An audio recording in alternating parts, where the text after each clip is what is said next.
குருவே சரணம். அனைவருக்கும் வணக்கம். பல பேருக்கு இது ஒரு மிகப்பெரிய கேள்வி. அசைவம் சாப்பிடலாமா சாப்பிடக்கூடாதா, புலால் உண்ணலாமா புலால் மறுக்கணுமா, இதுதான் கேள்வியே. முதல்ல புலால்னால் என்னென்னு தெரிஞ்சுக்கோங்க. பல வகையான இறைச்சி உண்பதற்கு பேர் தான் புலால், சரிங்களா? மீன், ஆட்டுக்கறி, கோழிக்கறி என்ன வேணாலும் வச்சுக்கோங்க, இறால், அது இதுன்னு ஏதோ ஒன்று. இந்த ஆடு, மாடு, பன்னி, கோழி இதெல்லாம் நம்ம சாப்பிடும்போது நீங்கள் நல்லா கவனித்து பாருங்கள். அதுக்கு அறிவு இல்லைன்னு நினைக்கிறீங்களா? எவ்வளோ அறிவோடு செயல்படுது, எவ்வளோ அறிவோடு செயல்படுது. அப்போ அதை வெட்டும்போது, குத்தும்போது அதுக்கு வலிக்குமா வலிக்காதா நீங்கள் நினச்சி பாருங்கள். நிச்சயமாக வலிக்கும். அறிவு இருக்குதுன்னு ஒத்துக்கிறீங்க, அதுக்கு ஃபீலிங் இருக்குதுன்னு ஒத்துக்கிறீங்க. அப்போ எப்படி வலி இல்லாமல் போகும்? அப்போ ஒரு உயிரை கொல்லும்போது அந்த கர்ம வினையை நீங்கள் சாப்பிடும்போது அதோடைய உடலில் இருக்கக்கூடிய அந்த மாமிசத்தை, அந்த செத்த புணத்தை நீங்கள் உண்ணும்போது அதனுடைய கர்மா மொத்தத்தையும் நீங்கள் எடுத்துக்கிறீங்க. ஆல்ரெடி உங்கள்கிட்ட 100 மூட்டை இருக்குது, பேங்க் பேலன்ஸ் 1000 மூட்டை இருக்குது, இப்போ ஒரு 100 மூட்டை இருக்குது, புதுசாக வேறு சேர்த்துக்கிட்டு இருக்கீங்க. இதனால தான் முதல் காரணம் மாமிசத்தை சாப்பிடக்கூடாதுன்றாங்க. பாயிண்ட் நம்பர் 1 நல்லா கவனிங்க. மெயினாக என்ன, அதனுடைய கர்ம பதிவுகளும் நமக்கு சேரும். ஏகப்பட்ட பிரச்சனைகளை கொண்டு வந்து கூட நம்மளதே அழிக்க முடியாமல் இருக்குது. இதில் புதுசாக வேறையா இன்னொன்று என்னென்னா, ஒரு உயிர் போகும்போது அந்த உயிரோட வலியும் வேதனையும் பிரபஞ்சத்துக்கிட்ட போகும், அந்த பிரபஞ்ச பேராற்றல்கிட்ட போகும்.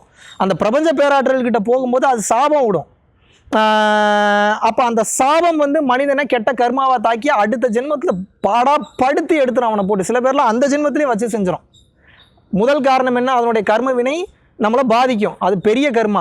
ரெண்டாவது பார்த்தீங்கன்னா, ஒவ்வொரு உயிர் இப்போ பொதுவாகவே பார்த்தீங்கன்னா, நீங்கள் சாப்பிடக்கூடிய உணவிற்கு தகுந்தாறு போல தான் உங்களுடைய நடை, உடை, பாவனை, எண்ணம், செயல், சிந்தனை இருக்கும். இதை நீங்கள் எந்த புக்கில் வேணாலும் எடுத்து படித்து பார்த்துக்குங்க. அப்படி இருக்கும்போது இந்த இறைச்சி அதிகமாக உண்டு வளரக்கூடிய மனிதனுக்கு இந்த சாஃப்ட் நேச்சருன்றதே இருக்காது. எப்பயுமே பார்த்தீங்கன்னா ஒரு ரஃப் அண்ட் டஃப்பாகவே இருப்பான். அப்போது ஒருத்தன் இறைநிலையை நோக்கி போகும்போது என்ன ஆகும்னு கேட்டிங்கன்னா, ரொம்ப டீப்பான ஒரு விஷயத்துக்குள்ளே போகும். எப்படி டீப்பான விஷயத்துக்குள்ளே போகும்? நுண்மான் நுழைப்புலம் அப்படின்றாங்க. நுண்மான் நுழைப்புலம்னா என்ன? அந்த 10ஆம் வாசல் அண்ணாக்கு மேற்பாதையில் இருக்குது குதம் குய்யம், அதை தாண்டி அக்கு அப்படின்ற அந்த விஷயத்துக்குள்ளே போனீங்கன்னா அந்த 10ஆம் வாசல்ன்ற ரொம்ப நுண்ணியது. அது ஒரு ஒரு மாட்டினுடைய ஒரு வாலில் இருக்கக்கூடிய ஒரு முடியை நீங்கள் எடுத்துக்கிட்டிங்கன்னா, அந்த முடியை நீங்கள் ஒரு 100ஆ டிவைட் பண்ணுறீங்க அப்படின்னா அது எவ்வளவு குட்டியாக இருக்குமோ அவ்வளவு குட்டியாக இருக்கும். நுண்மான் நுழைப்புலம் அப்படின்றாங்க. அதை ஓப்பன் பண்ணணும்னு வைங்க, உங்களுக்கு கான்சியஸ்னஸ், அவேர்னஸ், விழிப்புணர்வு நிலை டு த கோர் இருக்கணும். அந்த நிலைக்கெல்லாம் நீங்கள் போகணுன்னா அசைவம் சாப்பிட்றீங்கன்னு வச்சுங்க, ஒரு கட்டத்தில் இறைவன் யாருன்றது புரிஞ்சிடும். ஜோதி தரிசனம் பார்க்கணுன்ற ஒரு விஷயத்தை புரிஞ்சிடும். ஆனால் இறைச்சியே சாப்பிட்டு பழக்கப்பட்டு வந்தவங்களுக்கு அது ஓப்பன் ஆகவே ரஃப் அண்ட் டஃப் ஆகிடும், ரொம்ப இறுக்கமாகிடும், இறைவனை பார்க்கவே முடியாது. பேர்பட்ட தப்பு பண்ணிட்டேன்னு ஃபீல் பண்ணுவீங்க. இது 2வது காரணம். 3வது காரணம், இது 2 காரணம் மெயினான காரணம். 3வது காரணம் என்ன அப்படின்னா, இப்போ நம்மளுடைய வாழ்க்கைக்கு தகுந்த மாதிரி உங்களுக்கு நான் புரிய வைக்கிறேன். இப்போ எல்லா வீடியோவும் 6 நிமிஷத்துலேருந்து 7 நிமிஷம் தான் பேசுவேன். நான் டீட்டெயில்டாக பேசிடலன்னா உங்களுக்கு இதோட வேல்யூவே தெரியாது. 3வது மெயினான காரணம் இப்போ நான் சொல்கிறேன். பேசிக்காக நம்மளுடைய வாழ்க்கைக்கு தகுந்த மாதிரியே நம்ம பேசுவோம். இப்போ நீங்கள் இருக்கீங்க, உங்கள் வீட்டில் உட்காந்துக்கிட்டே இருக்கீங்க, டக்குன்னு உங்கள் வீடு தீ பிடிச்சி எரியுதுன்னு வச்சுப்போம்.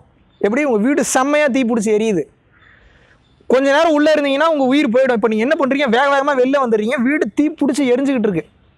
இப்போது நான் உங்ககிட்ட கேட்குறேன், நீங்கள் ரொம்ப ஆசையாக வளர்த்த ஒரு நாயும் ஒரு பூனையும் உள்ளே இருக்குது அப்படின்னா, நீங்கள் அதை தான் உங்களுக்கு உயிர், அதை காப்பாற்றியே ஆகணும். அப்படின்னா நீங்கள் முதல்ல போய் அந்த நாயையும் பூனையையும் காப்பாற்றுவீங்களா, இல்லை நேராக ஃப்ரிட்ஜுக்கு போய் ஆஹா நான் காய்கறி, வெண்டைக்காய், முருங்கைக்காய், அவரைக்காய் இதைத்தான் நான் காப்பாற்றுவேன்னு போவீங்களா? ஏன் அதை சொல்கிறேன் அப்படின்னா, சில பேர் கேட்குறாங்க, ஏங்க தாவரங்களுக்கு உயிர் இருக்குதானே, அதுக்கு மட்டும் உயிர் இல்லையா? எப்பா அதுக்கு உயிர் இருக்குப்பா, நான் இல்லைன்னு சொல்ல.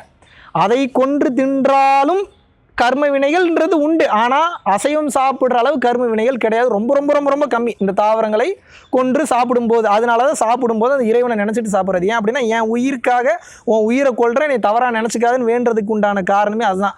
உண்மையான மனிதனுடைய உணவு என்பது முதல்ல இங்கே இருக்கக்கூடிய தாவரங்களும் கிடையாது, இறைச்சியும் கிடையாது. உண்மையான உணவு என்ன தெரியுமா? வள்ளலார் சூப்பராக சொல்கிறாரு. ஒவ்வொரு மனிதனுக்குள்ளேயும் அவனுடைய வானாமிர்தம்னு ஒன்று இருக்குது. அவனுடைய அண்ணாக்கு பாதையில் மேலே இருந்து சுரக்கக்கூடிய ஒரு விஷயம், ஒரு குறிப்பிட்ட லெவலுக்கு மேலே போகும்போது ஆட்டோமேட்டிக்காகவே சுரக்க ஆரம்பிக்கும். அந்த அமிர்தத்தை வைத்துக்கொண்டே மனிதன் எந்த உணவு இல்லாமலும் வாழலாம். அதுதான் கான்செப்ட். முதல்ல ஒன்று புரிஞ்சுக்கோங்க, நம்ம இங்கே வந்தது ஊர் சுற்றி பார்க்க வரல. ஜாலியாக பொண்டாட்டி பிள்ளைங்களோட என்ஜாய் பண்ணுறதுக்கு வரல. நம்ம வந்தது நம்ம யார் என்பது தன்னிலை உணர்ந்து மறுபடியும் பரபிரமத்தோட போய் ஐக்கியமானது. இந்த பர்பஸ் ஆஃப் லைஃப்ன்றது அதுதான். ஆனால் ஒரு மனிதன் அதை மறந்து விட்டு நம்ம எதுக்காக வந்தோன்ற விஷயத்தையே மறந்துட்டு மற்ற விஷயங்கள்லாம் தெரிஞ்சுக்கிட்டு இருக்கான். இதை உங்களுக்கு சிம்பிளாக புரிய வைக்கிற மாதிரி சொல்லணும் அப்படின்னா, தான் யாருன்ற டவுட் வரும்போது மாபெரும் அரச குடும்பத்தில் பிறந்தவங்களே வந்து பார்த்தீங்கன்னா இந்த உண்மையை தேடி அலைஞ்சு கடைசியில் பொருள்கள்லாம் தூக்கி போட்டுட்டு உண்மையை உணர்ந்து அந்த உண்மையை மற்றவங்களுக்கு போதிக்க கிளம்பிட்டாங்க. அப்படி வந்தவர் தான் நம்ம புத்தர். அப்படி தான் வெளியில் வந்தார். அவர்கிட்ட இல்லாத சொத்து பத்தா, வீடா, வாசல், வசதியா. நேபாளத்தில் இருந்த மன்னர் ஒருத்தர் அப்படி தான் வெளியில் வந்தார். எல்லாருமே வந்து பார்த்திங்கன்னா அவ்வளோ சொத்து பத்து, வீடு, வாசல், வசதி இருந்தாலும் கூட ஒரு கட்டத்துக்கு மேலே அவங்களுடைய எண்ணங்கள் எப்படி மாறிடுச்சு அப்படின்னு வந்து பார்த்தீங்கன்னா, மக்களுக்கு இந்த உண்மையை போய் போதிக்கணும், மக்களுக்கு இந்த உண்மையை கொண்டு போய் காட்டணும் அப்படின்றதுல ரொம்ப டீப்பாக போக ஆரம்பிச்சிட்டாங்க. அப்போது அந்த வகையில் இந்த வானாமிர்தம் அப்படின்றத சுரக்கும் போது எந்த ஒரு உணவும் நமக்கு தேவையில்லை, சரிங்களா?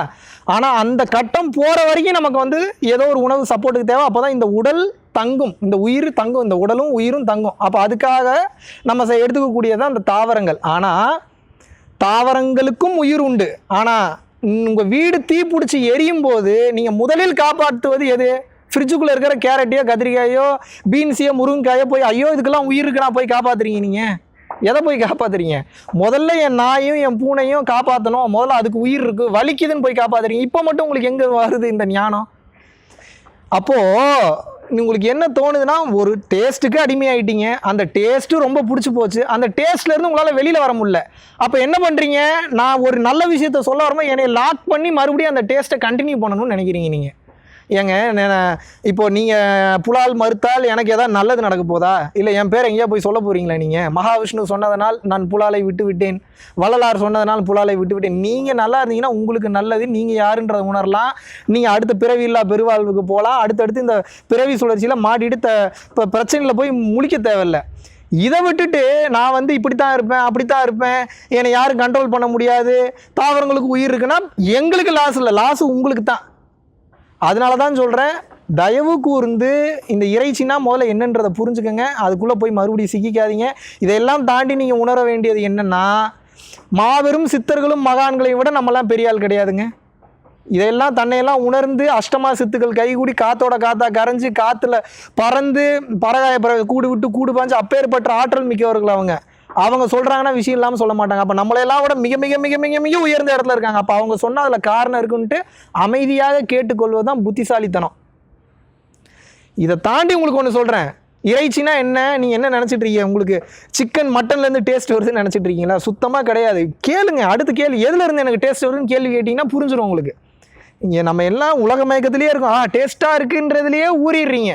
டேஸ்ட்டாக இருக்குன்னா ஏன் டேஸ்ட்டாக இருக்குன்ற விழிப்புணர்வு நிலைக்கு போனீங்கன்னா உண்மை புரிஞ்சிடும். உண்மையாகவே டேஸ்ட் உங்களுக்கு என்ன சிக்கனாக கொடுக்குது? அதில் தடவக்கூடிய மசாலா தான் கொடுக்குது. உங்களுக்கு தனி சிக்கன் எடுத்து நீங்கள் கடிச்சு பாருங்கள், உங்களுக்கு டேஸ்ட் கிடைக்குமா? தனி சிக்கன் எடுத்து வறுத்து சாப்பிட்டு பாருங்கள், அதில் ஏதாவது டேஸ்ட் இருக்கா? உப்பு, மிளகா பொடி, அதுக்கு உண்டான மசாலா கிசாலாலாம் போட்டால் தான் ஒரு டேஸ்ட் மாதிரி இருக்குது. அப்போ உங்கள் மைண்டே உங்களை ஏமாத்துது. இல்லைனா அது வெறும் ரப்பருங்க. அது மட்டன் அப்படி தான், சிக்கன் அப்படி தான், மீன் அப்படி தான், அதுக்கும் உயிர் இருக்குது. தயவு கூர்ந்து அதை புரிந்து கொண்டு, உண்மையை புரிந்து கொண்டு இனிமேலாவது உண்மையான பாதையில் வர ஆரம்பிங்க. ஏன் அப்படின்னா தொடர்ந்து இந்த விஷயங்களை நீங்கள் பண்ணும்போது கர்மானால் பாதிக்கப்படுவீங்க, உங்கள் உடல் நலம் பாதிக்கப்படும். இப்போ நல்லா இருக்கிற மாதிரி தெரியும், ஆனால் ஏகப்பட்ட பிரச்சனைகளை கொண்டு வந்து விடும். இந்த உயிர்கள் கொடுக்கக்கூடிய சாபத்துக்கு ஆளாவீங்க. இது மிகப்பெரிய பிரச்சனைகளை கொண்டு வரும். மெயினாக தன்னிலை உணரணும்னு நீங்கள் ட்ராவல் பண்ணும்போது உங்களுக்கு உடம்பு சப்போர்ட் பண்ணவே பண்ணாது. இந்த கர்மாவெல்லாம் அனுபவிக்கிறக்கா இன்னொரு பிறவி எடுத்து ரொம்ப கஷ்டப்படுவீங்க, ரொம்ப வேதனைப்படுவீங்க. ரொம்ப ரொம்ப ரொம்ப ரொம்ப கவனமாக இருங்க. டேஸ்ட்டுக்கு அடிமையாகி சும்மா காரணம் சொல்லணும், யாராவது லாக் பண்ணணுன்ற மென்டாலிட்டியில் சுற்றாதீங்க. உண்மையை உணர ட்ரை பண்ணுங்கள். அது மட்டும்தான் உங்களை அடுத்த நிலைக்கு கொண்டு போகும். இதுதாங்க விஷயம்.